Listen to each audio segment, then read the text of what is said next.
Dungeons and Dragons. Mm-hmm.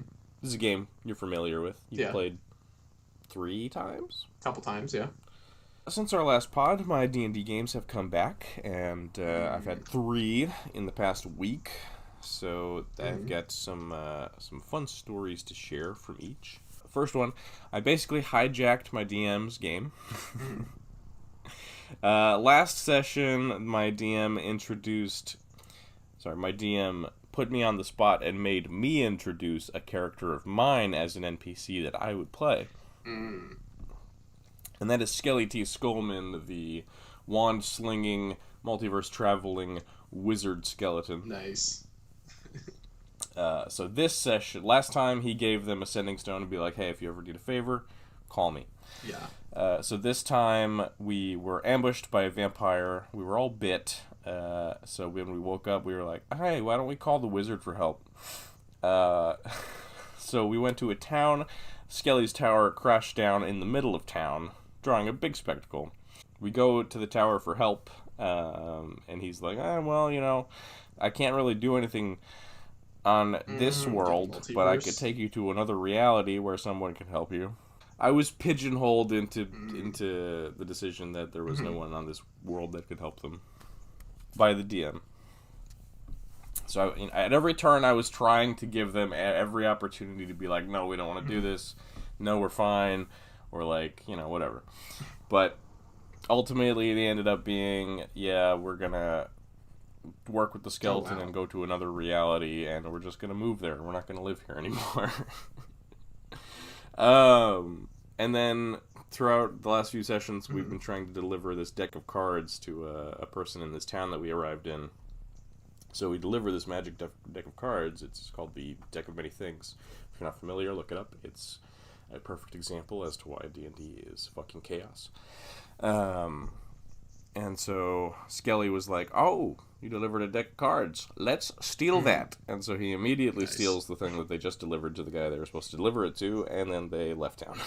He has a magic wizard tower that travels through reality and is full of skeletons that do his every bidding. So it's just, it's a lot of fun. Nice. I did not mean to hijack the game, but that just kind of happened. The second one is we're sort of doing like a wizard high school game. Just what you do. We're all playing teenage characters. Most of us are playing elves. There's 3 elves, a tabaxi, and a weird shape-shifting shark person. When he's on land, he becomes like an alligator man, and when he's in the water, he becomes a shark person. It's very strange. So but it's not cool. Connected at all. No. But so we were given like an extracurricular assignment because we failed our class, so we had to go to this abandoned robot factory. And my character is this, like, she hates the idea of being stuck in a school. She does not want to do studying. She just wants to be like the greatest swordswoman ever. There's a elvish royalty character in the class that my character despises, since they're both elves from 2 very different walks of life. And we go to this factory, and the elvish royalty character gets her ass handed to her, and is unconscious. And so my character, we're fighting on rooftops, separate buildings. My character turns invisible, jumps off the roof, runs away from her fight to go climb up the other building, try to revive the princess character. She gets up while invisible. The princess wakes up, gets hit down again, unconscious. So my character, still invisible, grabs the princess, jumps off the roof, and uses her own back to protect the princess character while unconscious, still invisible. Pulls her off to safety, gets her healed. The 3 of us are in like a line, still invisible. Yeah. And the big bad robot shoots a big fucking laser beam at the 3 of us. So, while still invisible, does all this and is on 4 HP. Nobody knows where she is or what she's doing, so nobody's going to heal her or help her until the very end of the fight, where she reveals herself and is like, yeah, I'm just going to pass out. This morning's game, My character is a prince who has hired the party to help save the local region from, looming darkness. Right, as you do. And so we are climbing a snow-covered mountain, and an avalanche starts happening out of nowhere. Well, my character has this magic item that can change the weather. So, as this avalanche is coming down to us, we get into this alcove where we're probably going to be fine. And then my character's like, you know what? Fuck it. Throws out this change the weather orb and says, instant 100-degree weather. So the avalanche turns into a slush fall, and the entire mountain flash melts. That's awesome. And almost kills another party member, and we lose one of our giant weasel mountains that falls off the edge of the mountain. Oh. So, yeah, it's fun. D&D's fun. But, welcome to the All Things Geek podcast. I am Tyler, also known as Bionic Kasai, and this is my lovely co-host. I am quite lovely. Renzulian, a.k.a. Braden. Damn it! I always do that. Shit. It's been a bit of a week. Has anything going on with you? I know you've got some stuff that, we could talk about absolutely at a later time. But, of course. Any other developments besides that? Just chilling. Just having a good time. We had to, struggle to think of things for this episode. That's how bad it was. They started coming. Yes, towards the end of the week. Towards the end of the week. But, it was a bit of a lighter week. Generally speaking. You did see a movie. I did, yeah. We wanted Aiden to be here for this, but Aiden said, I hate you guys. I'm never going to join your podcast again. He didn't actually say that. We love him. He's just busy. I went to go see Kingdom of the Planet of the Apes on Friday after we recorded our last episode. It is the fourth installment in this new Apes movies, because there was the original back in the day, and they weren't, honestly, they're not very good. They're kind of shitty, awful, old 60s sci-fi movies. They're pretty bad. I hear the first one is good, but then I hear it just loses the plot after that one. It's about, there's, time travel. It's insane. Now we got this new one, which is set in a vague time span of many generations later, which some people say that's 300 years later. Some people have said it's 150 years later. Nobody knows how long after this movie takes place. A generation is 20, 30 years. This movie had a lot on its shoulders because the last movies were so good and because Caesar was such a good character. So this doesn't have Caesar in it in a sense. He's there in spirit in a way that I'll talk about in a moment, but just it is a brand new cast of characters. It's a new world you have to get used to. And the director of this, I believe, is the director of the upcoming Zelda film. Right? I've literally had no idea about that, but this is the first time I'm hearing about that. Great world building in this movie. Fantastic world building. So if he can sell the world of Zelda in that movie, I'm down for that, because he did a really good job. This movie, I'm just going to say it, it's pretty good. This one is my least favorite out of the new Planet of the Apes movie, which is not the popular opinion. I think most people put this over Rise. And I think the reason why it's at the bottom is because there's so much new stuff. They're very much experimenting, and they don't really know, it's very much a starting off point where you're where are we going to go from here? They have to set a lot of stuff up, too. It's not like Rise where you can jump in and it's just modern day, and it's a guy, trains an ape, and the ape rises. It's you watch him grow up. It's nothing like that. They just throw you in a story with this main character, Noah, who is really interesting. I really like Noah. His village is full of birds and stuff, and their tribe watches over eagles and stuff. It's really cool. Then the plot gets going, kicks into gear, and it becomes this journey almost of revenge, where Noah has to travel across the world to find these people who messed with his folks. The world is super cool. Last of Us vibes, where everything is decrepit and falling apart. Specifically the second game, where everything's way worse. Buildings just covered in moss. It's really cool. You see, there's some awesome visuals. They introduced this orangutan who's my favorite character. His name is Raka. He's awesome. He's hilarious. He's like a prophet of Caesar, so he recites his words and makes sure that people respect Caesar's name and stuff like that. It's really cool. They seemingly just get rid of him halfway through the movie. and it was really annoying because there was no reason to get rid of him because he's like the best character in the entire movie. It's in a stupid way. He like falls off a bridge and like into water and just like it's really dumb. Apparently he might be alive though. Apparently there was not a post-credit scene. There's a post-credit sound of him maybe. I didn't stay for the credits, so I have no idea. But like why do that in the first place? There's no point. Him exiting the movie had nothing. There was nothing. Literally didn't impact the plot at all. It was kind of lame. They get to this really cool location. We get to meet this really cool villain who everyone's been talking about, Proximus Caesar, who is, on paper, a really cool villain. He's got a lot of great, memorable scenes. He says, "What a wonderful day," and he screams. His performance is incredible. Incredible performance. He has maybe 4 scenes in the entire movie, though.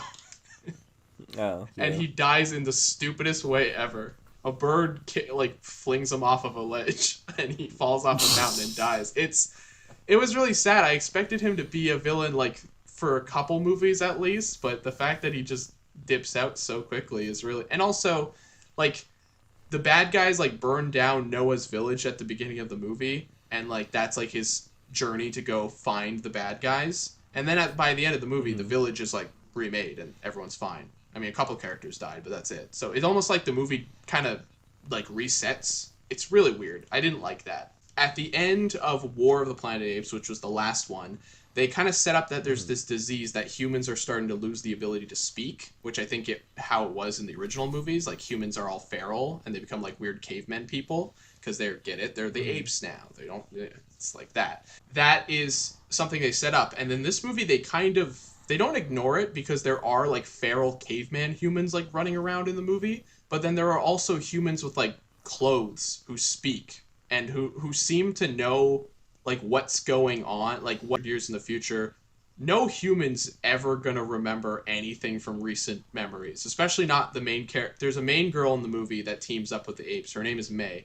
I hated her character. I did not like her at all. She's very selfish. she's trying to like, well, she's trying to save human life. So that's, it is what it is, right?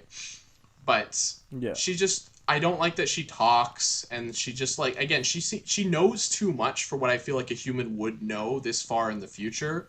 Like, she's just like, you took it away from us. But you don't even know how far in the future it is. That's true. If it's like 150 years, then it's plausible. But I mean, if it's ape generations, it could be like 30 years, to be fair. I mean, it's definitely not 30 years after the last movie, because everything's like overrun and like apocalyptic. The villains live in like this really cool area. They live on a military base, like a big vault where you'd store like tanks and shit. And their base is like made out of like rusted, spiky ships, and it's a really cool. Like I said, the visuals in this movie, the world building, absolutely fantastic.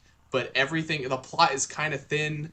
Also, it didn't feel very long. Apparently, this is the longest movie. It's like 2.5 hours, like 2 hours, 40 minutes or something like that. But it actually didn't. I didn't find that it didn't feel that long. I did have to pee for half of the movie, but that was that was just me having to pee. It was a different issue. Caesar's one of the coolest characters, man. He's so cool, and he's definitely felt in this movie for sure. That was another thing too. Rocca is like this, like he praises Caesar's words. He's like, we gotta respect Caesar's word because he gave us all this. And he carries like Bibles that Caesar like wrote, and he's like, we must preach Caesar's words. And then when Rocca dies, Noah pretends like, yeah, we gotta carry on Caesar's legacy. Like, you just found out about Caesar like 20 minutes ago. You didn't even know who he was until like.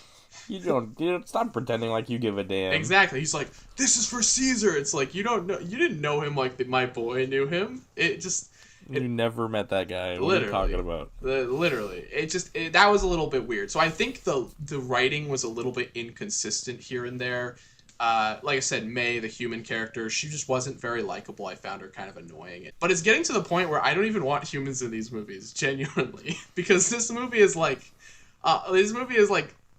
90% apes just doing cool shit.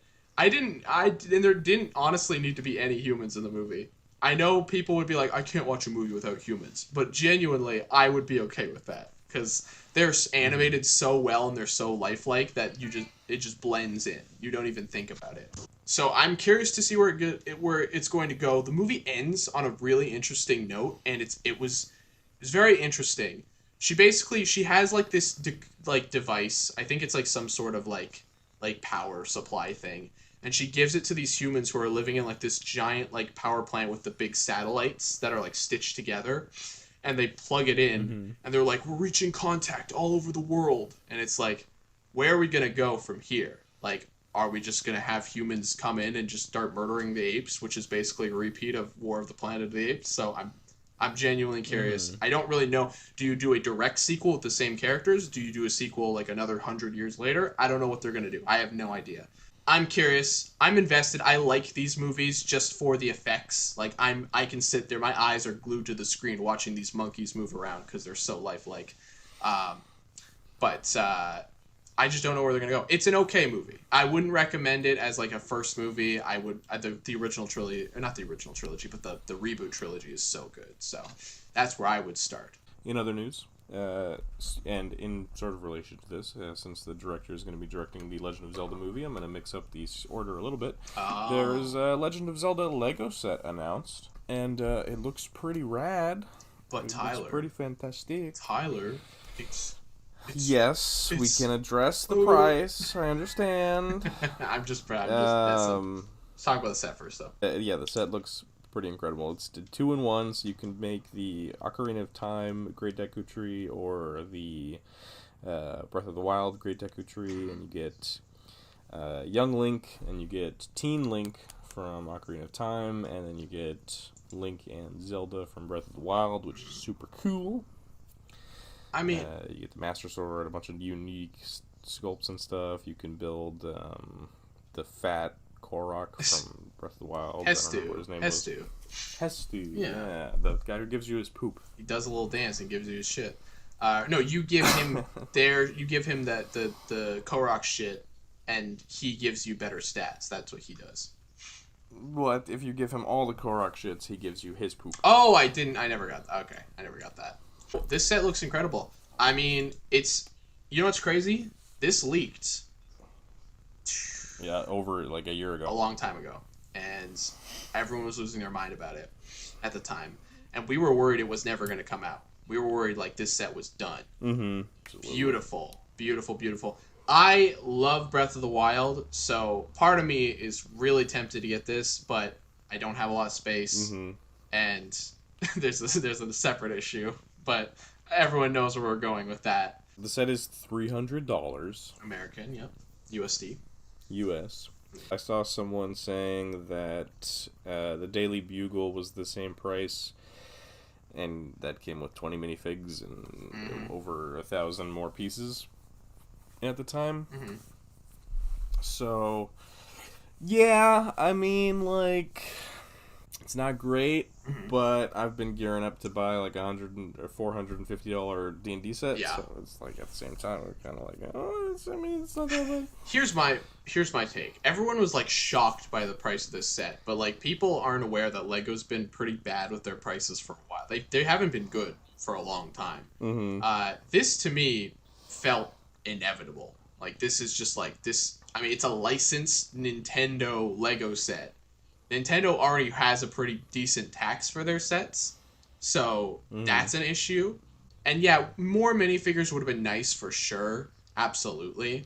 But like, There's a bunch of unique sculpts Yeah. and prints and all sorts of things like that. I think maybe I saw a video of this guy who was just like, we need to boycott Lego. I'm like, dude, it's not happening. I don't know, like people are gonna buy this set no matter what. It's not like I don't like no matter what you say, people are gonna go crazy. You're with not this. starting a revolution. You're not Caesar, dude. Like you're not, it's not happening. And it's an incredible set. I just don't think I personally need it. It is really cool though. I don't think it'll go on sale. Again, I think this set is gonna sell like hotcakes. This set's gonna do really well. The price may hold it back a little bit. I just hope, because this usually does happen, I desperately hope that this leads to smaller scale Zelda sets. I hope so. Yeah. That's the idea. You've got the minifigures. You can make simpler versions. Just do some fun stuff. We need a set with Ganon. Let's get it going. Because everything's here. You've got some good... Let's just get some cheaper options out there for kiddos. And Everyone else? Yeah, I just want the minifigures, man. Mm-hmm. Those are going to be harder to get than the set. Those are going to be insanely expensive. Well, I understand. And I'm Bricklink. probably willing to buy the set for just to get the minifigures. Bricklink is going to be like $100 for that link. For that Ocarina link specifically. Oh boy. Mm-hmm. But moving on, we've got some big news in the Marvel Legends action figure world. We do. There is the Cabal Three-Pack with Taskmaster, Normie Osborn in the Iron Patriot look, and Dr. Freaking Doom looking snazzy as hell. Yeah. This three-pack, there's no excuse for this to not be in my hands already because Hasbro sent Robo a copy that there was just finished figures, so they exist, they're done. Give them. They're coming soon, I'd imagine. September is the release date. It's a really dope three-pack. There was an issue with the Amazon listing because it was exclusive. The price was listed as $100 when it's supposed to be like $75 or whatever. Everyone got so mad. They did correct it, but there was an interesting development. What do you think, brother? Well, it would have been nice to have Aiden here because he would have had a lot to say about this three-pack. Like I said, man, shitty year to get out of collecting. I'm going to say it every time a new Marvel Legends figure is revealed. This three-pack is awesome, dude. I wanted a Taskmaster for a long time.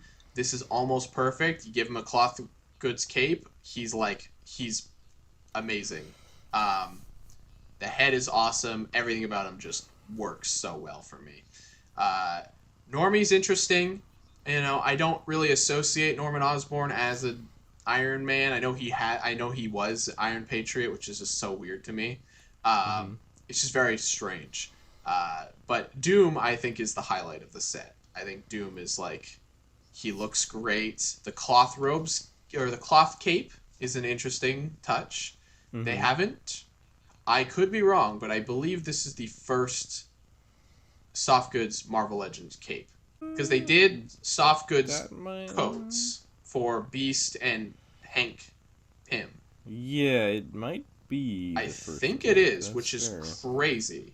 Oh, a Hawkeye had a little skirt thing too, but that doesn't really count. Yeah, it's not a cape. Yeah, this might be the first one, which if it is, that's crazy. He looks so good too. I think his colors are awesome. I love the tone of the metal on his body. I think the Doombot head looks super scary. It just looks really metal. I don't know how to describe it. It just looks so Terminator-esque. It's very Terminator. Which is cool. I like that vibe. Yeah, no, I think this is a really cool set.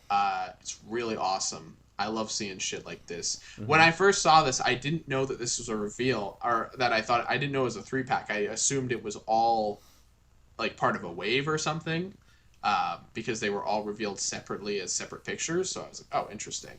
It's an interesting three-pack. I'm sure this would have been a really cool wave, honestly. Another bad guy wave would have been cool. So I don't collect comic figures. I don't. It's if you say otherwise, you're a liar. Well, unless it comes to shut your goddamn mouth. Unless it comes to Iron Man or Doctor Doom specifically, and only because I have 2 videos that I want to make. Did we want to talk about Green Goblin? Or sorry, no, Doc Ock? There's a Mezco Doc Ock. It looks bad. The end. Okay. The classic Mezco line is not doing it for me. Good lord, they are Captain not America nailing it. Looked really ugly. He looked better than even these Spider-Man characters, though, I'd say. Spider-Man is awkward. He has a giant head for some reason.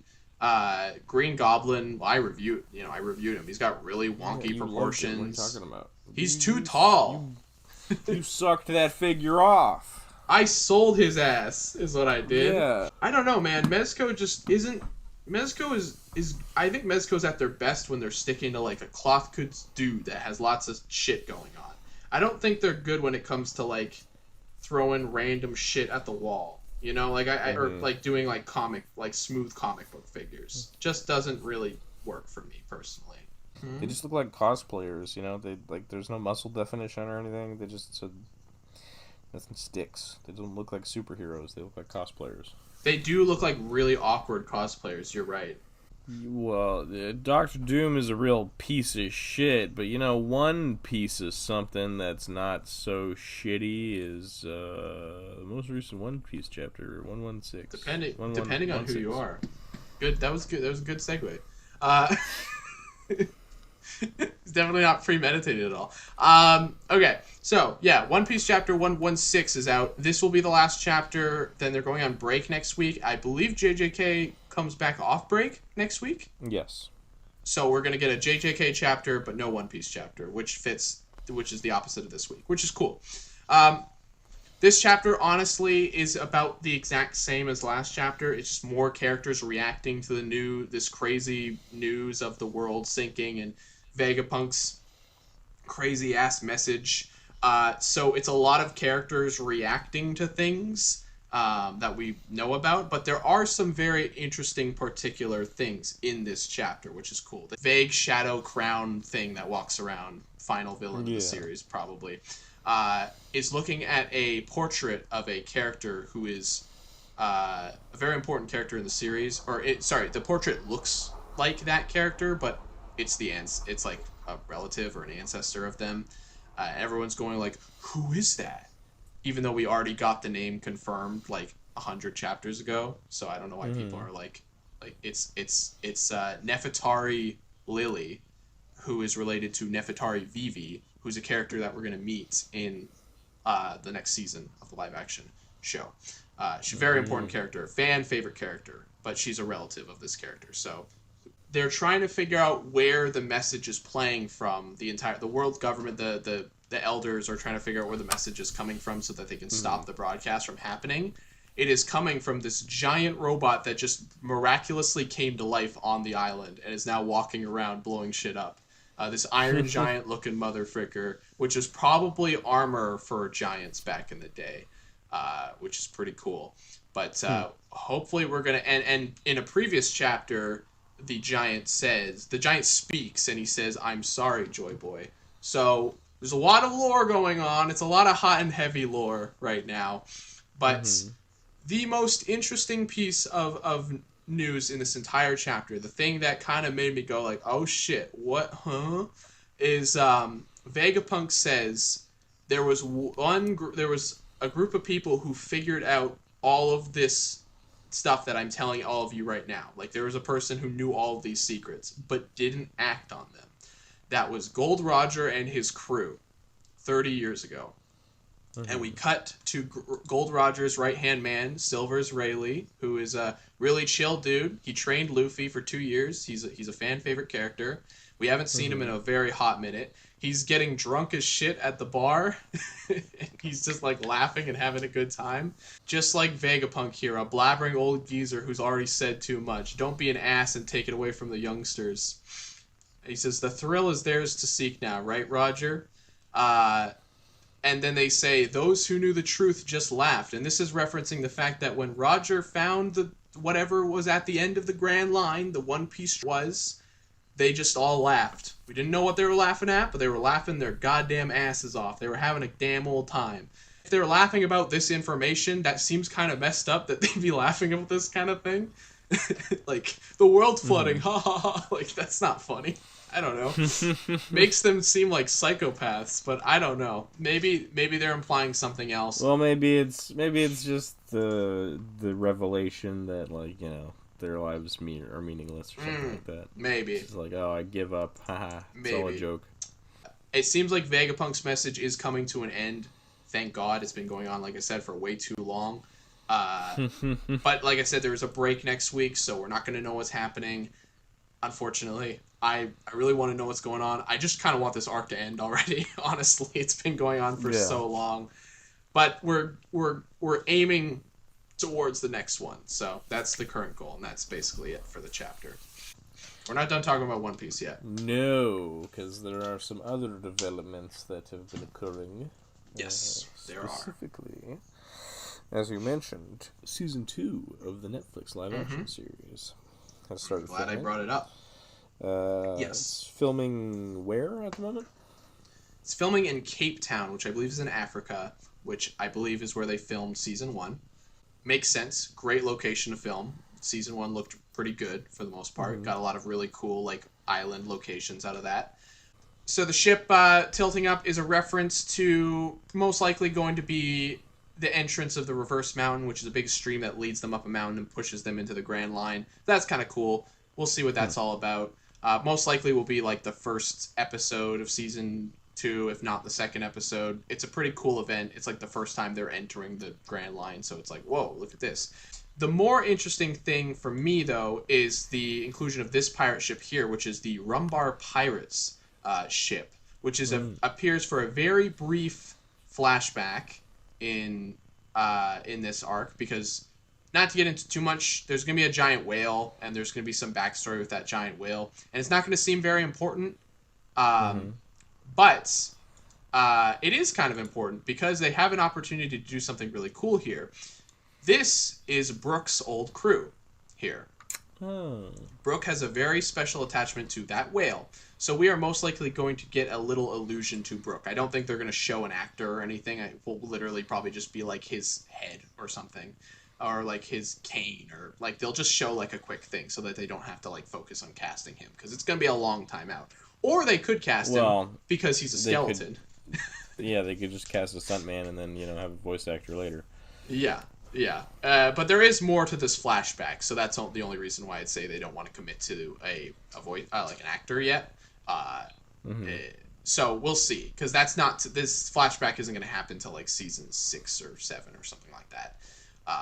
Long time from now, but there's a little piece of it here. It's really cool that they're doing this. I wonder if they've built the entire ship. I wonder if they're just going to film the entire thing now. I saw someone mention that, and I would be cool with that. I would be really, really cool with that, because it's not that hard to do. You could do it. Yeah, that would actually be a really great idea. I just hope they get to use it. Since they have it already, rather than building it again. It would be really weird to put this much effort into this ship so early, Yeah. This is a pretty insignificant crew, but it does have one. Brooke's backstory is one of the best backstories in the series, so I hope they do it, because goddamn. Yeah, what do you expect for season 2 based on season 1 and how much they covered in that? What do you expect to see covered in season 2? Season 1 didn't technically cover everything they should have, because they're not out of the Grand Line yet. There's one more island that they go to before they're out of the Grand Line, and that'll most likely be the first episode. They've already confirmed that I think it's 8 episodes this season, which is not ideal, but assuming you've got basically like 50 minutes to an hour per episode, you could logically fudge everything in. You would have to cut out a good amount of stuff, but you could totally do it. And a lot of that stuff isn't super important anyways. Episode 1 is probably going to be, it's called Logtown. It's the place where Gold Roger was executed. We saw it at the beginning of season 1. I assume that's going to be the first episode, and then it might end with them going to the mountain where they're entering the Grand Line. Like I said, it's this mountain where you literally go up a stream and then go down like a roller coaster. Hey guys, editor's note here. My audio got corrupted and you can't hear it. Basically, I was just saying how episode 2 is probably going to be Laboon and Crocus and all that backstory stuff. Episode 3, probably going to be Whiskey Peak, setting up VV, introducing Robin maybe. So yeah, that's what you missed. Episode 4, we would just go. Episode 4 will be probably Little Garden, which is an island covered in dinosaurs and giants. They might not have dinosaurs walking around, but they could. Giants are important because you got to set up Usopp's arc, and they've already teased the villain, Mr. 3. He's got a stupid hair of 3 on him. Episode 5 will probably be Chopper's stuff. And then if they really wanted to, if extend it, they could make it 2 episodes, but that's cutting into 6. And then they'd only have 3 episodes for the rest. Or no, they don't. Then they'd only have 2 episodes. No, they're not going to do that. Now, here's what they do. They can either have all this stuff that I just mentioned be the entirety of season 2, which I would not be super happy about, but they could. Or they do an epic thing and they do all of Alabasta. They also cover all of Alabasta, because for Alabasta you need to cover the gang getting there, meeting Ace for the first time, traveling across the country, which in the anime it's like 20 episodes. You don't need to do that. You can have it be literally like a couple scenes. Like it does not need to be that long. Raising a revolution against the country and then going to war. That would be a hell of a finale. That would be a really cool finale. I'm telling this giant war in a desert country. I'm telling you right now, if they end it that way, I'm gonna be super happy. Don't know if they're gonna do all that. It might be a little too much for the season, but if they had the balls, they would do all of that. It's gonna cover a good section of the story, though. It's gonna cover a really big section of the story because a lot of it is fillerish anyways, so you can cut a lot of stuff out. Yeah. How long after Alabasta does Ennis Lobby happen? There's a entire arc in between those. There's like 2 arcs in between those 2. Interesting. And then honestly, you'd probably get Ennis Lobby like season 4. Season 4 or season 5. Yeah, I don't think that they would want to wait that long for that. Well, unless you cut a lot out of season 3, which they absolutely can and probably will. I mean, they moved the Garp reveal all the way up into the first act of the story. So yeah, I didn't think about that. They will probably chop and mix and condense a lot of things. I'd be okay with that because the more I'm thinking about it, more like I'm thinking more happens than maybe it does because these are like almost 100 episode arcs. But when you actually think about it, like they could chop a lot out. They can cut so much out, still make it work. Like the way I'm looking at it is like based on like the iconic moment of everyone on the wall and then also second gear. I feel like if they only get 3 seasons, they would want that to be their 3rd season. Robin doesn't join the crew until after Ennis Lobby ends, right? No, she's technically on the crew after Alabasta. So she's with them for a while, but she doesn't, like, she's kind of a double agent. It's complicated. Yeah, she doesn't, like, properly join them until after. Right. That. It's kind of like it's kind of like how Nami doesn't technically join the crew until after Arlong Park. It's like that. It's a little weird. But so they could change some things. I'm interested. I'm down for whatever they want to do. Honestly, I'm all in. Like if they want to make any changes, as long as it doesn't like remove anything super important, then I'm good. Fair enough. All right. Yeah. Well, I would say that is a successful-ish episode. Yeah, ish. And we're going to have a conversation afterwards. Yes, we are. But thank everybody so much for joining us, and we will see you guys next week. Bye-bye.